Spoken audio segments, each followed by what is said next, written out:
lot of people who look at those early chapters in Genesis, and one of the accusations is that the Bible's not a science textbook, so therefore we can't really refer to that when we then look at the universe around us.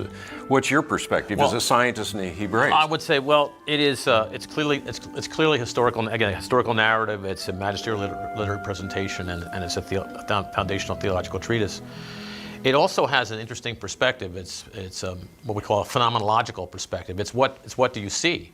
It's what do you experience with your five senses? And so that's the perspective of the text. Well, could you take me through it and show me what you're talking about? Absolutely. We'll work here with the Leningrad Codex because it is complete and it's easiest to read. I'm most familiar with this. And it's easiest to read for you. That's right. Yeah. But it begins with Genesis 1, 2, 3 is a preface to Genesis and the rest of the book, and then we have Genesis 2:4 is the beginning of the Toledot sections. And I mentioned the Toledot has to do with genealogy and giving birth and all of that. And so Genesis 1, 2, 3 that's the creation account, and it actually starts, I think, very interesting that what I call an introductory encapsulation. In the beginning, God created the heaven and the earth. And then the details are given in the subsequent verses.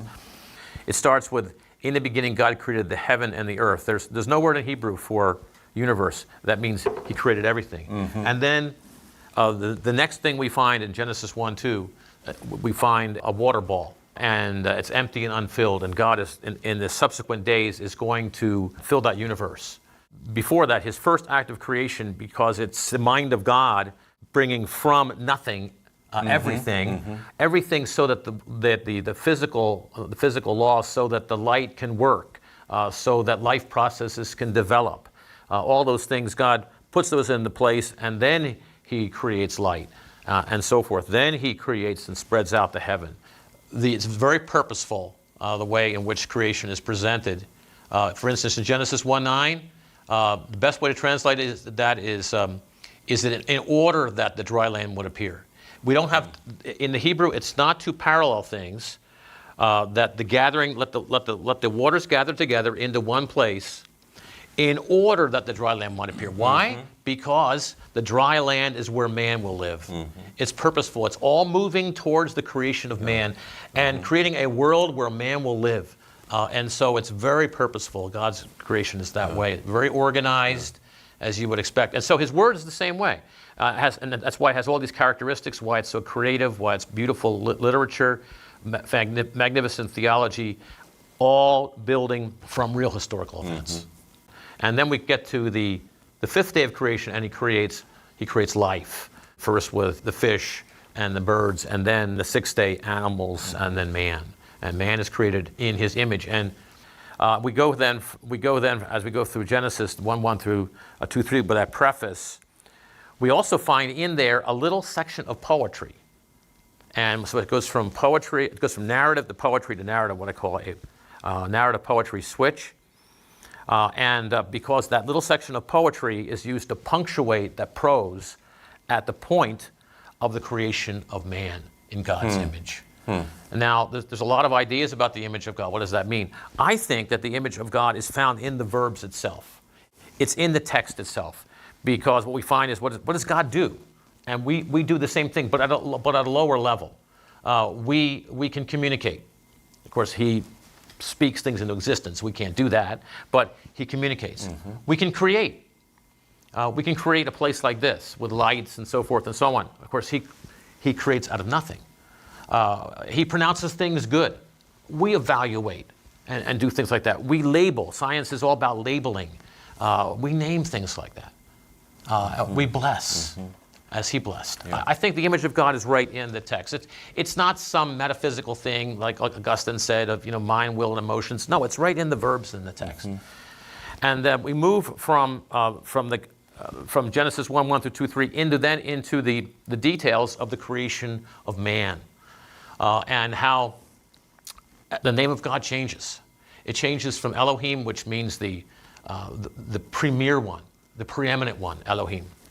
And we move from there to Elohim Yahweh, which is the covenant name. It's then about the creation of man. And the way the creation of man is described is that God created man artistically. The verb is yatzar.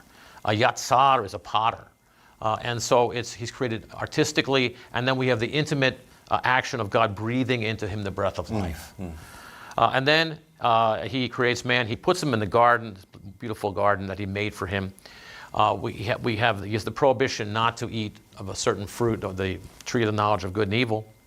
And then, of course, woman is created, marriage. And, of course, we have another wonderful poetic section in which Adam waxes poetic when Eve is brought to him, just like every man does when he finds his wife. He starts, all of a sudden, he can start to recite poetry out of nowhere. And then we have the fall. There are those who want to deny the fall. They'll say, well, this is just an account of why man's afraid of snakes. That's all they say it is. It's obviously much more than that. The Apostle Paul says in Romans 16:20, he talks about may the Lord may the Lord Jesus crush Satan under your feet.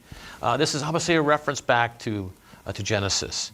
And with the fall, we have man is actually not cursed. The ground is cursed, and the serpent is cursed, but man is judged. Adam is judged, and Eve is judged. We have the expulsion from the garden, and death comes, but death becomes the means of life, because man can die, and so God turns things turns things around that way. And then we have in chapter 4, we have just the opposite of what evolutionary biologists and anthropologists are saying, the ascent of man. We have the descent of man.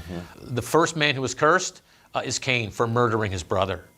In his line, we come upon one of his descendants by the name of Lamech.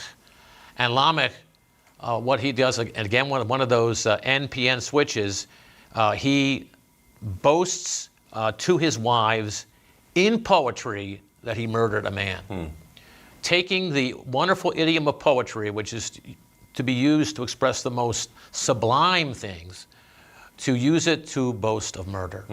It just shows how man has descended. And then we come to chapter 5 of Genesis, which begins a series of 10 genealogies that go from 5:1 through 9:29. Here we have the book of the Toledot of Adam. And what we find here is the record of the death of Adam. God said, when you eat, you're going to die, and here we have the death of Adam. And we have that like a hammer blow over and over again. And he died, and he died, except Enoch. So we have, in these 10 genealogies, there's 4 that are different. Enoch's is different. Adam's is different because it talks about that he had a son in his image. Lamech's is different, the good Lamech, because he prays that his son Noah will deliver mankind from the results of the curse. And that's in Genesis 5:28. And then in Noah's genealogy, we have the entire flood account. And the flood is a uncreation. It's an uncreation of the world until it gets to the point that the ark is traveling no longer above the earth, but upon the water. You can see that it's returned to a complete water ball, going back to what it started at in Genesis 1:2. When the waters are receding, the same wording is used when the mountaintops appears, is used the same wording that is used in the Hebrew, that is used in Genesis 1:9, let the dry land might appear. So we find these deliberate allusions to creation, that the Lord is remaking the earth. And the flood, is it a global flood? Well, I mean, I don't know how many times, I think 35 times or so, the word kol, which is all, occurs in the flood narrative. If this is a judgment on mankind, then it has to be global for the sin of mankind. The way it's described, the mountains being submerged, the highest mountains being submerged on the water, this is a global flood. And why would you need the animals? Save the animals. After the flood, they come out of the ark, and then we have they come out of the ark, and we have the first words of Noah in which he he actually curses his son Ham. So they're the first words of Noah. Noah says nothing during the flood narrative. He just obeys God, whatever God tells him to do. Make this boat 450 feet long and 75 feet wide and 45 feet high. Make that boat. It says Noah did whatever God told him to do. And as we continue through these first 11 chapters of Genesis, we come to chapter 10, which is called the Table of the Nations, which are the sons of Noah. It mentions in that chapter that the people are in their different nations and their languages. So we now go back. Moses goes back in Genesis 11, 1 through 9, and explains how the languages developed. This is one of the issues that evolutionists have a hard time. Where does language come from? They can't explain. They can't explain human consciousness. They can't explain language. And so we understand that all the languages come from a judgment of God against a rebellious people who are trying to make a name for themselves. Now, the word in Hebrew for name is Shem. Only God can make a Shem, you see. And they're trying to make a name for themselves. And again, it's a text which has certain sounds in it. And as you read through the text in Hebrew, you keep on hearing these certain sounds. And when you string them together, it spells the word nevelah, which is the word folly. And so this is not a tower which is going to establish them as these great people, but it's a tower of folly. This is a task of folly to try to reach heaven, to be as great as God. Then it continues. The narrative continues in chapter 11. The genealogy continues with the genealogy of Shem. The difference between chapter 5 genealogy, however, 5 1 through 9:29, is that in each genealogical generation, there's no mention of death. Of course, people died, but it's no longer mentioned. So it's like a new beginning again, and the age starts to shrink of the patriarchs. We don't know exactly why, and that's something that the biologists and so forth are going to have to deal with, why that happened. And then as we move to chapter 11, we come to the Toledot of Terah. And the Toledot of Terah is not going to be about Terah. It's going to be about his famous son, Abraham. And then from then on in Genesis, Moses always will, first of all, give a brief genealogy of the rejected line. So after Abraham, we don't go to Isaac, we go to Ishmael for a brief section, then we go to Isaac. And then with Isaac, we don't go directly to Jacob, we go to Esau, and then to Jacob. And then Genesis ends with Joseph, a descendant of Jacob, and he's buried in Egypt. And yet all of God's promises are for the land of Canaan. So it sets us up perfectly, the perfect cliffhanger for the book of Exodus. So, Steve, when you just walked through that with me, it just seems so apparent that the latter parts of Genesis and all of the genealogy and the story of Terah leading up even to Abraham, that there's no disconnect between all of that and everything that we see in the beginning. It's just one long historical narrative, is it not? It is. As a matter of fact, the genealogies form the structure, not just for Genesis, but the narratives are embedded in the genealogies. The genealogies are picked up, that's actually called the Toledot, in the book of Ruth to establish that David is a descendant of Judah, which is required by Jacob's prophecy that the scepter shall not depart from Judah, nor a lawgiver between his feet until Shiloh comes, that's Messiah comes. So this is a prophecy having to do with a monarchy that must be in Judah. So it's established in the book of Ruth, and it uses the Toledot formula.